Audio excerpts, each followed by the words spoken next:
भीतर वे जो गोबर भर के उठाई के ले गई भीतर थरिया में सजाए के 3 ठे लड्डू जैसन बनाए के ले ने पंडित जी से कहने लगा, अगर मैं इनको सही दिशा नहीं दिखाया तो कोई डमरू बजाने वाला आएगा, इनको अपनी तरफ भगा करके लेके चला जाएगा। इसीलिए बाबा साहब ने 21 साल बहन जी, 21 साल, 1 दिन 2 दिन 3 दिन 4 दिन नहीं बहन जी, 1 2 3 4 दिन नहीं भैया, बल्कि 21 साल लगा दिए बाबा साहब ने। 1935 में बाबा साहब ने ये घोषणा की कि मैं हिंदू धर्म में पैदा हुआ, ये मेरे बस की बात नहीं थी, लेकिन मैं हिंदू धर्म में मरूंगा नहीं, ये मेरे बस की बात है। इसलिए मेरे प्यारे बच्चों, मेरे युवा साथियों, जो मेरी बात सुन रहे हो, तो बाबा साहब की उस बात को ध्यान में रखना कि उतने पहले बाबा साहब ने कहा कि मैं हिंदू धर्म में पैदा तो हुआ, मेरे बस में नहीं था, लेकिन मैं हिंदू मरूंगा नहीं, ये मेरे बस की बात है। पूरे 21 साल के बाद आज ही के दिन बहन जी, वो 14 अक्टूबर का दिन था, अश्विन मास का जो 10वीं का दिन था, 14 अक्टूबर 1956 को, आज ही के दिन बाबा साहब हम सबको बुद्ध की शरण में लेकर के गए, क्योंकि बौद्ध धर्म की यही पहचान, मानव मानव एक समान, आपको और हमको बराबरी का दर्जा देके गए। नहीं तो हमारे समाज की हालत कैसी थी, हमारे गले में मटका टंगा हुआ था, कमर में झाड़ू लगी हुई थी। इसलिए मेरी प्यारी बहनों, सुंदर सुंदर साड़ी पहनी है आप, मेरे प्यारे भैया लोग अच्छा अच्छा कपड़ा पहन करके आप कुर्सी पे बैठे हो। वो समय भी था जब हमको अच्छा खाने का अधिकार नहीं था, अच्छा पहनने का अधिकार नहीं था, सड़क पे थूकने तक का अधिकार नहीं था, गले में मटका टंगा था, उसमें थूकते थे भैया, कमर में झाड़ू लगी थी, सड़क पे चलो तो पीछे से पैरों का निशान मिटता चले, क्योंकि हमारे और आपके थूकने पर और हमारे और आपके पैरों के निशान के ऊपर किसी ऊंची जाति के लोगों का पैर पड़ जाता तो उनको जाकर के घर पे नहाना पड़ता। ऐसी व्यवस्था भारत के संविधान के द्वारा बाबा साहब ने खत्म कराई। हमारे को हर अधिकार दिया, शिक्षा का अधिकार दिया, पक्का मकान में रहने का अधिकार दिया, नौकरी का अधिकार दिया, और सबसे बड़ी बात क्या था, मान सम्मान का अधिकार दिया।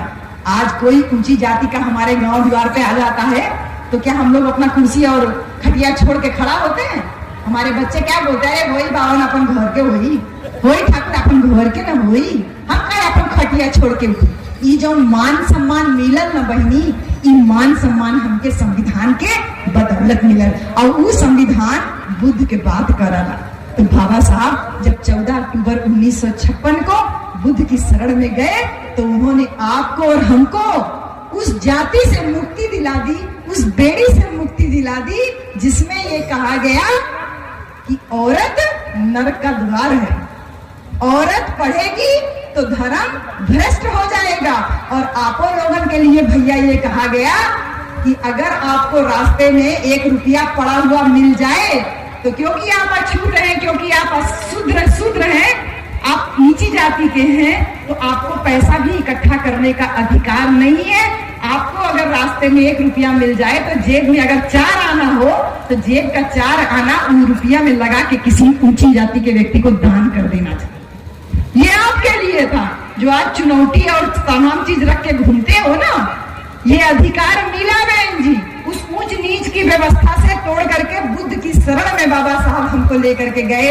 लेकिन बाबा साहब की बात बहुत नीक से जानत रहने कि हमारा समाज बड़ा भोला भाला है, अभी कोई आएगा डमरू बजा करके इसको बहला फुसला के ले जाएगा। इसलिए बाबा साहब ने कहा कि बुद्ध की शरण में जाने से पहले आपको 22 प्रतिज्ञाओं का पालन करना होगा।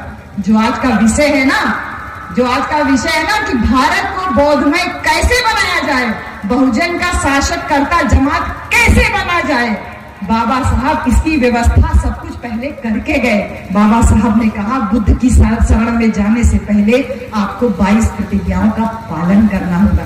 कितने लोग जानते हो 22 प्रतिज्ञा के बारे में? बहनी आप जाने नहीं 22 प्रतिज्ञा के बारे में? भैया पुराने लोग छोड़ दीजिए, पुराने लोग तो जान ही रहे हैं।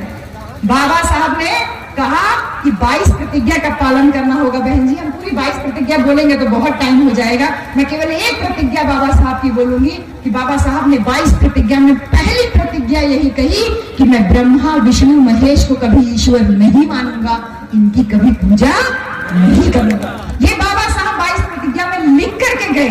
बाबा साहब ने कहा दूसरी प्रतिज्ञा में कि मैं राम और कृष्ण को कभी विष्णु का अवतार नहीं मानूंगा, इनकी कभी पूजा नहीं करूंगा। ऐसी 22 प्रतिज्ञाएं दिए बहन जी।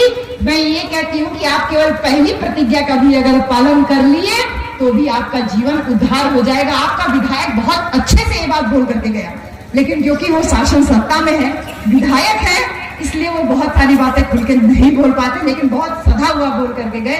मुझे लगता है जिन लोगों ने रिकॉर्डिंग की, मैं दोबारा ये बात बोल रही हूँ कि आप उसको जरूर से सुनिएगा।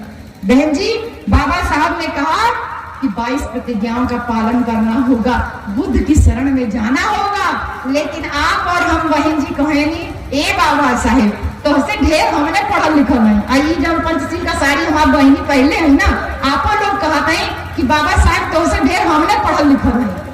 काहे बहन जी, काहे के?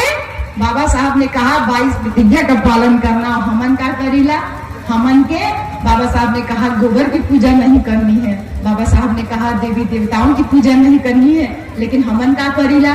बियाह शादी होता है यहाँ पे भी ना, माड़ो ओड़ो लगाया जाता है ना, माड़ो के नीचे कलश वलश यहाँ भी रखा जाता है ना, कलश रखा जाता है ना, उसी कलश के ऊपर जो गाय का गोबर है वो पोतल जाला ना, पोतल जाला ना, रखल जाला ना। बाबा साहब कह रहे कि गोबर की पूजा नहीं करे के, हमन का करत है वह गोबर लगावल जाते। अब गोबर पूजतू तब को कोनो बात ही नहीं रहल। वह जौन पति के नाम का सिंदूर मैडम जी पूछत रहलू ना कि तू ना लगावलू, वह पति जी का सिंदूर जब मुड़े पे सजावल जाते है, वह सिंदूर के हुए जानवर के गोबर पे वैसे टिकल जाना। टिका लगे नहीं टिका लगे?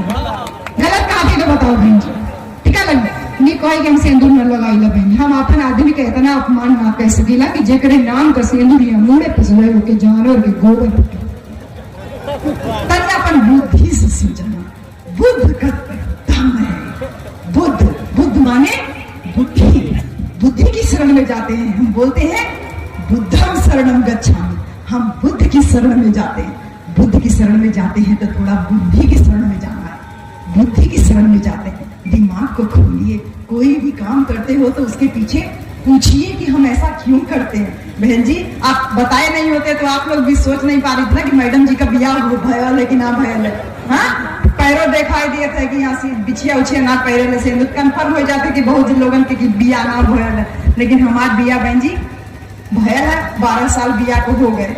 ठीक, कब्बो अपन पति खातिर कब्बो कोनो तीज त्योहार ना भूख हो गए, कब्बो कोनो व्रत ना भूखनी। लेकिन हमारे भौजी बहुत भूखात रही। जौन आदमी के उम्र ई बहन जी इतना बढ़िया हमन के मूर्ख बनावल जाला कि देखा मजे की बात, हमन डेराइला हमार आदमी जियत रहे, हमन आदमी खातिर व्रत रखी। हमारी भाषा समझ में आवती है ना, समझ में